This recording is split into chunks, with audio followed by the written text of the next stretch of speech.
BNP নিজেরা বিপদে পড়ে দেশকে বিপদে ফেলার অপচেষ্টা করছে বলে মন্তব্য করেছেন আওয়ামী লীগ সাধারণ সম্পাদক ওবায়দুল কাদের। বিকেলে খামারবাড়িতে কৃষক লীগের প্রতিষ্ঠাবার্ষিকীর আলোচনায় এমন মন্তব্য করেন তিনি। বলেন, বর্তমানে মহাবিপদে আছে বিএনপি, তাদের হাল ধরার কেউ নেই বলে তারা পথ হারা পথিকের মতো আচরণ করছে। এ সময় ওবায়দুল কাদের আরও বলেন, এদেশের অগ্রগতির প্রধান অন্তরায় বিএনপিকে রুখতে হবে। আন্দোলন ও নির্বাচনে ব্যর্থ হয়ে গণতন্ত্রের সমালোচনা করছে দলটি। যতদিন শেখ হাসিনা আছে এদেশ ততদিন নিরাপদ থাকবে বলেও জানান তিনি। এ সময় কৃষক লীগের উদ্দেশ্যে ওবায়দুল কাদের বলেন, এদেশের স্বাধীনতা আন্দোলনের সূচনায় হয়েছে কৃষকদের হাতে, তাই তাদের সকলকে ঐক্যবদ্ধভাবে দেশের উন্নয়নে কাজ করার আহ্বান জানান তিনি। মহাবিপদে আছে বিএনপি। নেতা লন্ডনে, কর্মীরা হতাশ। বিএনপি পথ হারা পথিকের মতো দিশিয়া।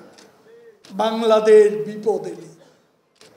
শেখ হাসিনা যতক্ষণ আছে ইনশাআল্লাহ বাংলাদেশ তার যথাযথ উচ্চতা অধিষ্ঠিত।